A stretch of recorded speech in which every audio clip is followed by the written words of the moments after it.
मुख्यमंत्री नीतीश कुमार 4 देश रत्न मार्ग स्थित मुख्यमंत्री सचिवालय परिसर में आयोजित जनता के दरबार में मुख्यमंत्री कार्यक्रम में शामिल हुए। जनता के दरबार में मुख्यमंत्री कार्यक्रम में मुख्यमंत्री ने राज्य के विभिन्न जिलों से पहुंचे 127 लोगों की समस्याओं को सुना और संबंधित विभागों के अधिकारियों को समाधान के लिए समुचित कार्रवाई के निर्देश दिए। ब्यूरो रिपोर्ट, बिहार दर्शन।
हम लोग इजाज़त देते हैं कि पूरा करिए, पूरे तौर पर सबकी इज्जत करते हैं।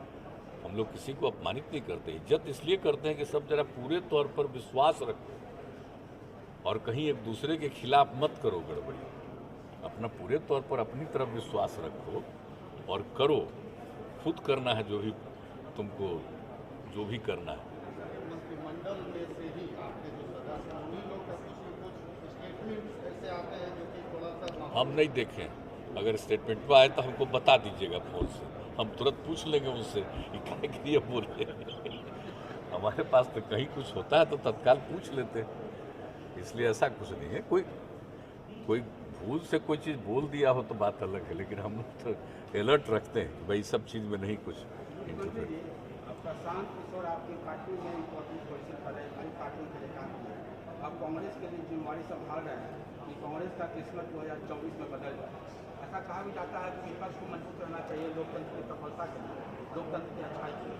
तो आपको क्या लगता है कि आपके अनुभव है, प्रशांत किशोर आपके लिए काम कर चुके हैं पार्टी में, तो क्या लगता है प्रशांत किशोर कितना सफल हो पाएंगे वहाँ कितना? इस पर मेरी कोई प्रतिक्रिया नहीं, हमारी इस पर कोई प्रतिक्रिया नहीं। देखिए, सबको अपना अधिकार है, राजनीतिक रूप से कोई क्या करना चाहता है उसका अपना अधिकार है। हमसे व्यक्तिगत संबंध रहा है भी, लेकिन मुझसे जब बातचीत होती है कभी भी तो ये सब बात तो कभी नहीं होती। तो हम तो पहले भी बता चुके हैं, मेरी तबीयत खराब थी तब करना, या दिल्ली गए हुए थे तो हालचाल लेने के लिए, तो हमसे जो संबंध है दूसरा है। लेकिन राजनीतिक रूप पर तो सबको अधिकार न है भाई कि कौन क्या करना चाहता है। तो सबसे पहले किन के साथ था? बीजेपी के साथ था। मान लीजिए हम लोगों के साथ आया, फिर कहाँ चला गया, कहाँ गया, तो उसकी अपनी इच्छा न है भाई। किसी भी व्यक्ति की अपनी इच्छा, उसमें हम क्या इंटरफेरेंस करें कि कहाँ किन से बातचीत हो रही है, नहीं बातचीत हो रही है। हाँ, हमसे फिर अगर बातचीत होगी तो हालचाल पूछ लेंगे, आप लोग जो पूछ रहे लेकिन हमसे बात होगी तो हालचाल पूछेंगे। लेकिन ऐसे हमारी कोई इसमें मतलब कि इंटरफेरेंस नहीं, न इस पर मेरी कोई प्रतिक्रिया है, न कोई भी कुछ करता, उसमें हमारा कोई इंटरफेरेंस नहीं। एनडीए का पूरे इंडिया में जो बाई इलेक्शन हुआ, लोकसभा का एक सीट और बाकी विधानसभा के लिए बाई इलेक्शन, इस रिजल्ट को आप किस रूप में देखते हैं? देखिए, ये सब बाई इलेक्शन कोई बहुत मतलब नहीं है, कोई खास बात नहीं है, कहाँ पर कौन था। अब हम लोगों के यहाँ मान लीजिए कि एक जगह बाई इलेक्शन में अगर मात्र हार हो गई थी, कौन ऐसी खास बात है, लोग की जो इच्छा, जैसे कि कुछ बात हो। इसके पहले 2 बाई इलेक्शन हुआ तो हम लोग जीते नहीं थे। अब इसके बारे में ज़्यादा कुछ बहुत नहीं मतलब है। ये अगर कोई सोचता है कि आज हम जीत गए, वो तो बहुत भारी चीज़ हो गया, तो उस सब का कोई बहुत मतलब नहीं है। ये कोई जनरल इलेक्शन है, ये सब तो मामूली चीज़ है। और हम तो शुरू से कह देते हैं कि उस पर हमारी कोई प्रतिक्रिया नहीं। हम लोग तो गए नहीं थे अपना एनडीए के उम्मीदवार के लिए, तो सब लोग प्रचार किए ही थे, लेकिन वहाँ के बारे में क्या हुआ अभी पूरे तौर पर जानकारी नहीं है कि दरअसल क्या हुआ, क्या कारण हो गया, क्या नहीं हुआ। तो ये हमारे भारतीय जनता पार्टी के लोग इसके लिए सक्रिय हैं। कभी हम लोग आपस में बातचीत करें तो जानकारी मिलेगी कि मामला क्या था, लेकिन हमने नहीं ध्यान दिया था कि किसी का क्या, किसके बारे में क्या हुआ। लेकिन अखबारों में तो बहुत छप रहा, तो अखबारों में जो छपता है तो एक अपनी बात है, उसी पर हमसे पूछ रहे हैं, लेकिन हमको कोई उसके बारे में बहुत व्यक्तिगत रूप से जानकारी नहीं। लेकिन जनता मालिक है, उसको जो मन करे, जिसको वोट दे, तो उस पर कोई हम कभी आज तक कमेंट नहीं करते। तो इसके लिए ज़्यादा मत करिए। और सवाल ये है कि बिहारी बाबू और बंगाली बाबू हो गए, तो बंगाली बाबू के रूप में क्या मजबूत कर सकेंगे ऑपोजिशन को, या यहाँ तो बिहारी बाबू के रूप में तो काफ़ी सफल है, बंगाली बाबू के रूप में कितना सफल रहेंगे? तो क्या चीज़ करेंगे बंगाली बाबू के? अरे बिहारी बाबू और बंगाली बाबू क्या, सब हिंदुस्तानी बाबू हो जाइए, सबसे अच्छा क्या दिक्कत है इसमें? चलिए, आप लोग बुलंद रहिए। बेसिकली जो आपका स्पेशल पैकेज का जो डिमांड रहा है, काफ़ी मतलब सालों से चलता रहा, अभी रिसेंटली भी आपको देखिए, ये सब तो हमारा है ही है, वो सब तो है ही, लेकिन अभी कोई चर्चा इसकी करने की ज़रूरत नहीं है।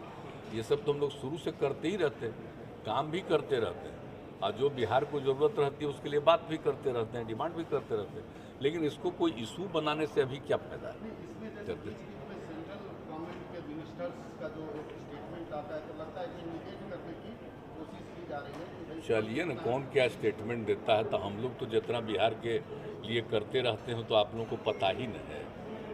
मांग भी करते हैं लेकिन काम भी करते हैं, और पूरा ध्यान भी देते हैं, तो लगे रहते हैं।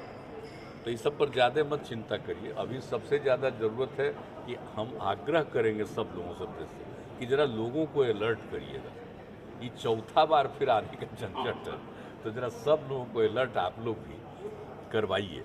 आज जिस तरह का मौसम हो गया है ना, इस मौसम में भी सब लोगों को ज़रा सा अभी महीना 2 महीना इसी सब में थोड़ा सा अलर्ट करवाइए आप लोग पूरा। और तो AS वाला तो बराबर बता ही दिए, उसके लिए भी हर तरह से किया ही जा रहा है, जानते ही हैं। तो उसके लिए जैसे कि आप हमेशा से इस चीज़ को लेकर कंडेम किए हैं, ऐसे इंसिडेंट्स जिस ढंग से प्रोसेसन, नमाज, अजान को लेकर पूरा माहौल मतलब पूरे देश में जिस ढंग से इंसिडेंट्स हो रहे हैं, यहाँ से भी कुछ कमेंट्स आ रहे हैं जैसे। देखिए, यहाँ पर हम लोग शुरू से जब से काम करने का मौका मिला है, तब से हम लोग आपस में किसी तरह का विवाद न हो, झंझट न हो। पहले कितना होता था, आजकल भले ही शासन के बाहर हो, और जब शासन में थे तो कितना झंझट होता था। लेकिन हम लोगों ने किस तरह से लोगों में अवेयरनेस ला करके और इसको बिल्कुल समाप्त करने की कोशिश की। और जब भी कोई भी समुदाय का कोई भी धर्म का अवसर रहता है, कुछ भी रहता है, तो पूरा का पूरा पूरे प्रशासन को, पूरे पुलिस तंत्र को, सबको अलर्ट रखा जाता है कि एक एक चीज़ पर नज़र रखिए, कोई आपसी विवाद न हो। तो हम लोगों के यहाँ तो बहुत कम न के बराबर होता है, और एक एक चीज़ पर पूरा का पूरा कॉन्शसनेस है। आप याद कर लीजिए ना, 6-7 से ही देख लीजिए कितना ज़्यादा एक एक चीज़ पर नज़र रखी जाती है, कहीं भी कुछ होता है। तो इस बार भी तो अभी स्थिति ठीक है सब जगह। लेकिन अब इन चीज़ों पर क्या प्रतिक्रिया है, किसको जो मन में आता है वो बोलते रहता है। लेकिन हम लोग तो यही चाहेंगे कि भाई आप तो देखते हैं हम तो सब जगह कि आपस में प्रेम और भाईचारे का भाव रखना चाहिए। कोई भी किसी धर्म को मजहब को मानने वाला है, उसका अपना अपना तरीका है, वो अपने ढंग से करें, सब अपने पूरे तौर पर करते हैं। हाँ, लेकिन इसको लेकर के आपस में विवाद नहीं करना चाहिए, ये बहुत ज़रूरी चीज़ है। सब अपने अपने धर्म का मजहब का पालन कीजिए, कोई रोके हुए थोड़ी है, सब तरह से कीजिए अपना जो भी करते हैं। लेकिन अगर आप सचमुच पूजा में विश्वास करते हैं तो ठीक से पूजा करिएगा तब ना। एक दूसरे से झगड़ा करना से पूजा का कोई संबंध है?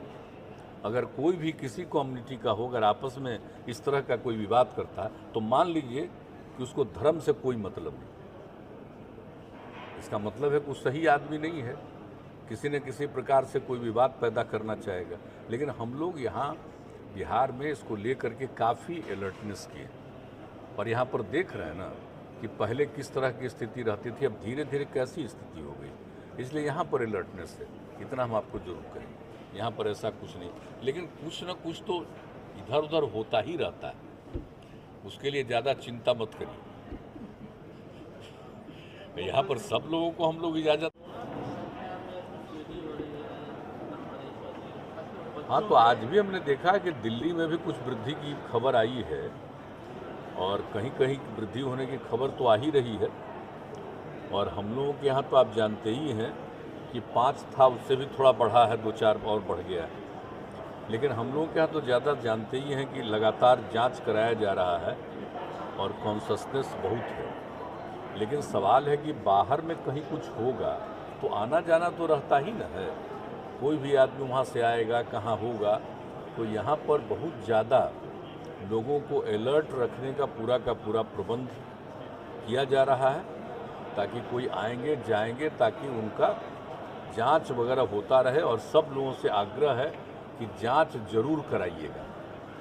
और क्योंकि सरकार की तरफ से पूरी व्यवस्था है, हर जगह पर पूरी व्यवस्था, जांच होते रहे ताकि जिससे पता चले। क्योंकि बिहार में तो आप जानते ही हैं कि जो जांच का दर है हम लोगों का वो सर्वाधिक, जो देश का 10 लाख में जितना जांच हुआ है, हो रहा है, उससे ज़्यादा हम लोगों के यहाँ अकेले बिहार में भी हो रहा है। इसलिए पूरी जागृति है और इसको किए रहेंगे। लेकिन अब जानते हैं कोरोना तो एक ऐसा दौर है और दूसरे देशों में भी बढ़ा है, हम लोगों के यहाँ तो बहुत नीचे गया, बिहार में भी काफ़ी नीचे गया। लेकिन अगर फिर कहीं बढ़ रहा है तो उसके लिए अलर्ट रहने की ज़रूरत है। हम लोगों के यहाँ अलर्टनेस है, अब उसके लिए जो भी ज़रूरी है उसको किया जाएगा, सब कार्रवाई की जाएगी। और सिर्फ कोरोना ही नहीं, हम तो बार बार आपको कह रहे हैं कि भीषण गर्मी के चलते जो अन्य प्रकार की बीमारियों का भी खतरा है, उसके लिए भी काफ़ी विभाग के द्वारा और प्रशासन के द्वारा सब जगह इसके लिए ध्यान रखा जा रहा है। और उसके लिए निरंतर हम लोग ज़रूर जानकारी लेते रहते हैं कि कहाँ पर किस जगह पर क्या स्थिति है, सब ध्यान दे रहे हैं। अब आज ही देखिए ना, कुछ जगह पर 44 पहुँच गया, यहाँ पर भी 42, तो इसलिए तो हो ही सकता है कुछ ज़्यादा ही हो रहा है। अभी इस महीने में, अप्रैल महीने में इतना ज़्यादा होना, ये हाईएस्ट हो गया है ना, पिछले अनेक वर्षों से भी ज़्यादा हुआ है। इसलिए लोगों को तो रखना ही पड़ेगा। तो हम लोग हैं इसके लिए अलर्ट पूरे तौर पर। और पूरा प्रशासन में न सिर्फ हेल्थ डिपार्टमेंट बल्कि प्रशासन की तरफ से भी अलर्ट रखा गया है कि सब लोग इसके लिए जागरूक रहें और सरकारी लोग भी जागरूक रहें, देख लें एक एक चीज़ को, लेकिन काम तो करते रहना। तो इसके लिए है हम लोग चल रहे हैं। मौसम में भी सब लोगों को जरा सा अभी महीना 2 महीना इसी सब में थोड़ा सा अलर्ट करवाइए आप। बाकी तो कुछ होते ही न रहेगा राजनीतिक इधर उधर, वो सब उतना इम्पोर्टेंस नहीं है। लेकिन लोगों के लिए सबकी सुरक्षा, सबके को का ठीक रहे, किसी को गड़बड़ी नहीं सामना करना पड़े, कम से कम हो, तो इसके लिए सब लोगों को करना चाहिए। हम लोग तो लगे हुए, अब आप लोग भी ज़रा सबको कॉन्शस जरूर करते रहिए, वो बहुत ज़रूरी है। जब आप लोग कॉन्शस कर दीजिएगा ना, सब अलर्ट रहेगा। ये तो बहुत लोगों को धीरे धीरे लगेगा कि ना आप कुछ नहीं। अरे भाई सचेत रहिए, तो ये होना चाहिए ज़्यादा, अभी हम लोगों का ध्यान उसी पर है। ठीक।